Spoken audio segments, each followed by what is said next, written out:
नमस्कार साथियों, मैं सीमा गुप्ता आज आप सभी के बीच एक ऐसे सफल अधिकारी के बारे में साक्षात्कार आप सभी के बीच उपलब्ध कराने वाली हूँ, जो कि उन तमाम गृहिणी के लिए अत्यंत ही प्रेरणादायक विषय के रूप में आज सिद्ध होने वाला है, जो अपने सपने को साकार करने के लिए अपने परिवार को कभी बाधा नहीं समझती हैं, अपने जो दायित्व हैं घर गृहस्थी को उसे कभी बाधा नहीं समझती हैं, बल्कि उन सारे दायित्वों को समयांतर्गत पूरा करते हुए अपने सपने को साकार करती हैं। जी हाँ, आज एक ऐसी संघर्षशील नारी हमारे बीच उपस्थित हैं और वो हैं आदरणीय, बहुत ही सम्मानित, प्रेरणादायक सुश्री राजश्री दुबे जी, जो कि आप सभी को बताने वाली हैं कि किस प्रकार से वो विवाह के कई वर्षों बाद समीक्षाधिकारी, सहायक समीक्षाधिकारी परीक्षा की तैयारी की और अपने 10 साल की बेटी, जो कि हमारे बीच उपलब्ध हैं, आराध्या का अच्छा खासा पालन पोषण करते हुए अपने सपने को साकार किए। तो जानते हैं राजश्री जी किस प्रकार से अपने गृहिणी के दायित्वों को निर्वहन करते हुए अपने सपने को साकार किए। तो सबसे पहले राजश्री जी, आपको बहुत बहुत बधाई कि आप आज उन तमाम गृहिणी के लिए एक प्रेरणादायक स्रोत है, जो यदि आपके अथक परिश्रम का प्रयोग अपने दिनचर्या में प्रयोग कर अपने सपने को साकार करने के लिए कार्य करें तो निश्चित रूप से उनके सपने को साकार किया जा सकता है। तो आपको कैसा लग रहा है अभी कि गृहिणी के साथ साथ आप प्रदेश की सर्वोच्च संस्था में अधिकारी बनी? मुझे बहुत अच्छा लग रहा है कि मैं प्रदेश के सर्वोच्च संस्था सचिवालय में, उत्तर प्रदेश सचिवालय में समीक्षा अधिकारी के तौर पर कार्यरत हूँ इस समय। और ये एक सपना है जो पूरा हुआ है। हर किसी का सपना होता है कि वो एक बार सचिवालय को सिर्फ देख ले। बहुत से लोगों का होता है विधानसभा, विधान परिषद, लेकिन यहाँ पे रह कर के काम करना, यहाँ के तरीक़ों को जानना, कार्य पद्धति को जानना, ये इसका मौका मुझे मिला है। काफ़ी संघर्ष के बाद मैं यहाँ तक पहुँची हूँ और काफ़ी अच्छा लग रहा है यहाँ पर पहुँचकर। सभी का सहयोग मिल रहा है, सभी सीनियर्स का सहयोग मिल रहा है और काम सीख रहे हैं। बहुत खूब। अच्छा राजश्री जी, आपके बारे में बहुत कुछ सुनने को मिलता है कि आप काफ़ी एक्टिव हैं और अपने हर एक दायित्व को बहुत ही बखूबी रूप से निर्वहन भी करती हैं।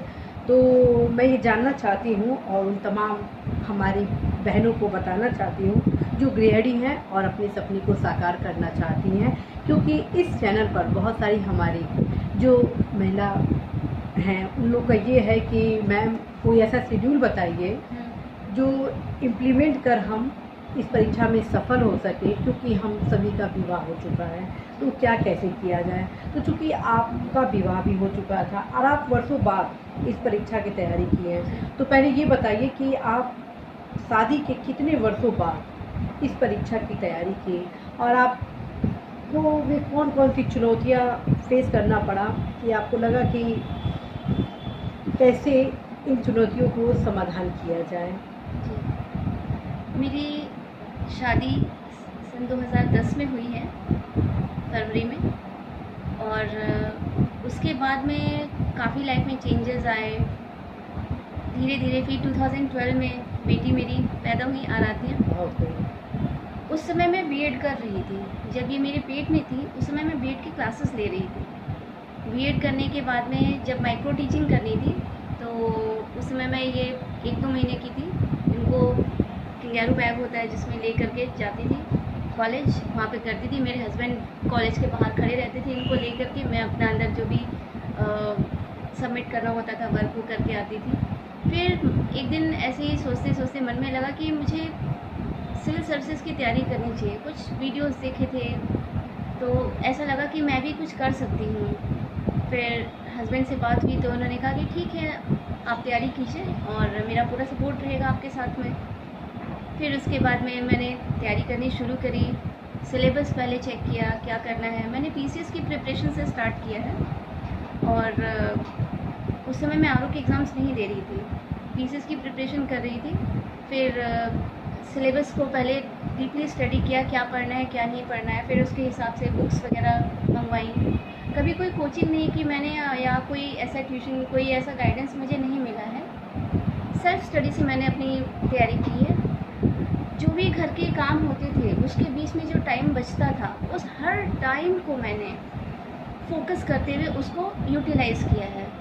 मतलब अगर मुझे 1 घंटा भी किसी काम के बीच में मिलता था तो उसमें मेरा पहले से माइंड में चल रहा होता था कि अब मुझे ये काम मेरा फिनिश होगा तो इसके बाद मैं ये सब्जेक्ट पढ़ूँगी। जस्ट लाइक अ मशीन लगातार दिन भर पढ़ती रहती थी, काम करती रहती थी, इनको भी देखती रहती थी और बाकी जो भी घर के दायित्व थे उनको भी निभाती रहती थी। तो ये नहीं कि यहाँ का मुझे 1 घंटा, अब मैं, हाँ ऐसा नहीं है कि मैं दिन में एक बार रेस्ट भी करती थी। 1 घंटे आधे घंटे की करीब पावर नैप लेती थी। मैं आधे घंटे का अलार्म लगा करके लेटती थी। वो जब तक नींद सी महसूस होती थी तब तक अलार्म बज जाता था। बस ये होता था कि उतनी देर में थोड़ा सा लेट गया, थोड़ा सा फ्रेशनेस आ गई, फिर उसके बाद उठ करके अपनी पढ़ाई करनी स्टार्ट कर देती थी। फिर ये स्कूल जाने लगी धीरे धीरे, जब पढ़ी नहीं तो फिर जब ये स्कूल जितने टाइम जाती थी वो मेरे लिए फिर एक अच्छा मौका मिल जाता था स्टडी करने का, 3-4 घंटे का। तो उस समय मैं जल्दी से घर के सारे काम निपटा करके फिर इनको अपनी स्टडी करनी स्टार्ट करती थी। और फिर जब ये स्कूल से आती थी फिर इनके ऊपर फोकस हो जाता था। फिर इनका सब सेटलमेंट करके, खाना वाना खिला के, ड्रेस चेंज करके, सब कुछ करके फिर ये अपना खेलती थी या सोती थी, जो भी करना होता था। फिर मैं उस बीच में पढ़ती थी, फिर शाम को इनको पढ़ाने बैठती थी। तो इस तरह से कर करके बीच बीच में टाइमिंग्स निकाल करके पढ़ती थी। 5 से 6 घंटे का टाइम मैं निकाल लेती थी पढ़ने के लिए। बहुत खूब। वाकई मैं तो आपकी स्टोरी सुनकर बहुत ही हर्षित हो रही हूँ कि इस प्रकार इतने कम समय में आप हर चीज़ को, दायित्वों का निर्वहन करते हुए अपनी सफलता को प्राप्त की। अच्छा, आपसे एक ये चीज़ जानना है कि यदि कोई एक गृहिणी है जो बच्चों के साथ ये समीक्षा अधिकारी, सहायक समीक्षा अधिकारी परीक्षा में सफलता प्राप्त करना चाहती है, तो कोई विशेष उनके लिए टिप्स बताना हो ताकि वो भी अपने सपने को साकार कर सके, तो आप अवश्य ही यह संदेश हमारी तमाम गृहिणी महिला को जरूर बताइए ताकि वो भी अपने सपने को साकार करे। क्योंकि देश का समुचित विकास तभी संपन्न होगा जब आदि शक्ति का अर्थात नारी शक्ति का भी उसमें योगदान हो। जी बिल्कुल। इसके लिए सबसे पहले तो ये है कि एक माइंड में डेडिकेशन होना चाहिए कि हाँ मुझे ये करना है तो करना है, चाहे कोई भी बाधा आ जाए। अगर कोई काम आता है उस बीच में तो हाँ मैं वो काम कर लूँगी, उसके बाद में पढ़ लूँगी, परेशान नहीं होना है। मुझे माइग्रेन की प्रॉब्लम भी हो गई इस बीच में, सर में दर्द काफ़ी ज़्यादा रहने लगा था। बीच में थोड़ा सा एक बार लगा था कि डिप्रेस भी थोड़ी सी हो गई थी बीच में, जब सिलेक्शन नहीं हो रहा था। करीब 5-6 मेंस दे दिए थे मैंने PCS के इस बीच में, और जब नहीं हुआ 2019 तक मुझे लगने लगा कि अब कुछ नहीं हो पाएगा मेरा। वो समय मेरे लिए बहुत ही पेनफुल था बीच में। तो मेरे हस्बैंड ने मुझे समझाया कि क्या हो गया, अगर आपका नहीं हो रहा है सिलेक्शन, आप ट्राई करते रहिए, जब तक आपकी एज है तब तक ट्राई करिए, आप पढ़िए, आपका होगा ज़रूर। क्योंकि उन्होंने मेरी स्टडी को देखा था, मेरे लगन को देखा हुआ था। तो सबसे इम्पोर्टेंट चीज़ होती है कि लगन होनी चाहिए आपके अंदर, और टाइमिंग को आपको बनाना पड़ेगा, अपना एक टाइम टेबल बनाना पड़ेगा कि हाँ ये काम करना है मुझे। जैसे किचन का ही काम है, किचन का काम आपने कर लिया, फिर आपने चलिए क्लीनिंग का काम कर लिया, कुछ भी कर लिया, तो उसके बीच में एक टाइम निकाल लीजिए। फिर दूसरा काम किया, उसके बीच में एक टाइम निकाल लीजिए। आपको करना पड़ेगा, बहुत मेहनत करनी पड़ेगी। क्योंकि बीइंग अ हाउस वाइफ मैंने भी देखा हुआ है कि मतलब बहुत ज़्यादा मेहनत करनी पड़ती है। अब एक हॉस्टल में रह कर के पढ़ाई करना, कोचिंग जा कर के पढ़ाई करना, और घर के अंदर रह कर के एक आइसोलेशन में पढ़ाई होती है, वो एक तरह से देखा जाए तो उसमें पढ़ाई करने में बहुत बड़ा अंतर होता है, और वो बहुत टफ होती है। क्योंकि आपको कोई गाइडेंस नहीं मिलता है, कोई आपको गाइड करने वाला नहीं कि अब आपको ये चीज़ ऐसे करनी। आंसर राइटिंग नहीं है जैसे मेंस की, तो अगर वो मैंने करी तो मुझे वो खुद ही चेक करना है, मेरा कोई चेक करने वाला नहीं था। वो खुद ही चेक करने कि हाँ मैंने ये सब सही तो किया है। तो आपको अपना खुद में डेवलपमेंट करना पड़ेगा खुद से कि हाँ ये मेरा अब आंसर सही जा रहा है या नहीं जा रहा है। थोड़ा सा आप यूट्यूब के में बहुत सारे चैनल्स हैं, बहुत सारे स्टडी मटेरियल भी प्रोवाइड करते हैं कुछ लोग, वो भी आप उसकी भी हेल्प ले सकते हैं। और बस टाइम निकालिए और पढ़ना शुरू कीजिए। यस। और ये बताइए कि सचिवालय के समीक्षा अधिकारी, सहायक समीक्षा अधिकारी परीक्षा के बारे में आपको कैसी जानकारी मिली? क्योंकि पहले इस एग्ज़ाम के बारे में बहुत ज़्यादा चर्चा वगैरह जानकारी नहीं हुआ करती थी, और प्लस सचिवालय की जो कार्यप्रणाली होती थी बहुत सारे लोग नहीं जानते थे, तो इन सब चीज़ों की जानकारी आप कैसे प्राप्त की? आरओ के एग्ज़ाम के बारे में तो मेरे हस्बैंड के काफ़ी लोग जानने वाले थे, काफ़ी जो भैया भैया बोलते थे उनको छोटे, तो वो लोग प्रिपरेशन कर रहे थे, तो उनसे पता चला कि आरओ का भी एग्ज़ाम होता है। तो उन लोगों ने कहा कि आप अभी वो आरओ का भी एग्ज़ाम दिलवाइए, उसका भी करवाइए।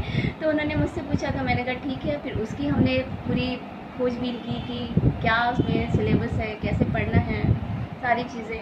फिर उसकी तैयारी, इस तरह से इसकी तैयारी की। और रही बात सचिवालय की कार्यप्रणाली के बारे में जानने के लिए, तो आपका यूट्यूब चैनल ही है सफिशिएंट है। जब मेरा सिलेक्शन हुआ था 2020 में 3 मार्च को मेरा रिज़ल्ट निकला था, और उसके जस्ट बाद कोरोना का लॉकडाउन वगैरह सब आ गया था। तो उसी बीच में फिर ये होता था कि सचिवालय तो समझ में आता है, चलिए ठीक है जॉब लग गई, अब आगे क्या वहाँ पे कैसा सब कुछ एनवायरनमेंट है, वहाँ काम क्या करना है, कैसे अपने दायित्वों को निभाना है। तो ऐसे एक दिन सर्च करते करते यूट्यूब पे सर्च कर रहे थे आरओ डाल करके कि कैसे सचिवालय डाल करके, पर फिर तभी अचानक आपका चैनल सामने देखा। फिर आपके चैनल पे हम लोगों ने उसको सब्सक्राइब किया, देखा, काफ़ी सारी आपकी वीडियोस देखी। मैंने उसमें रिप्लाई भी किया, तो आपने मुझे कॉन्ग्रेचुलेट भी किया था उस समय। मैंने कहा था मैम मेरा सिलेक्शन आरओ 2017 में हुआ है, तो आपने मुझे रिप्लाई भी किया था, और मुझे उस समय सच में बहुत अच्छा लगा था। और आज मैं आपके साथ यहाँ बैठी हूँ, ये तो बहुत बड़ी बात है। नहीं, बहुत ही मैं बहुत खुश हो रही हूँ आपके संघर्षों की कहानी सुनकर, और मैं खुद आपके संघर्षों की कहानी को सुनते हुए प्रेरित हो रही हूँ। और अब प्यारी आराध्या की बारी, कैसा लग रहा है अपनी मम्मी की सफलता को देखकर, महसूस कर, सुनकर? मुझे बहुत अच्छा लग रहा है। बहुत खूब। निश्चित रूप से आज का ये जो साक्षात्कार रहा हम सभी के लिए बहुत ही प्रेरणादायक रहा, और उन तमाम हम मेरी प्यारी गृहिणी महिलाओं के लिए बेहद ही उपयोगी है। यदि आप सब अपने जीवन के लक्ष्य को सफल बनाने के लिए संघर्ष के मार्ग को अपनाते हैं तो अवश्य ही आप सफल होते हैं। जब राजश्री अपनी पारिवारिक दायित्वों के निर्वहन के साथ साथ अपनी 10 साल की बेटी का बखूबी पालन पोषण कर सकती हैं, अपने सपने को साकार कर सकती हैं, तो फिर आप क्यों नहीं? निश्चित रूप से आप सभी अपने सपने को अवश्य ही साकार कर सकती हैं। राजश्री जी, आपको बहुत बहुत बहुत बधाई, ढेर सारी शुभकामनाएं कि आप संघर्षशील महिलाओं के लिए अवश्य ही प्रेरणा के रूप में हैं। और आराध्या, तुमको बहुत बहुत बधाई कि इतनी संघर्षशील, ओजस्वी, ऊर्जावान मॉम के निर्देशन में अपने भविष्य की रणनीति को बनाने के लिए। इसी आशा, संदेश, विश्वास के साथ साथियों, मैं सीमा गुप्ता आप सभी को ढेर शुभकामनाएं देती हूँ कि आप अवश्य ही अपने लक्ष्य में सफल होंगे। All the best.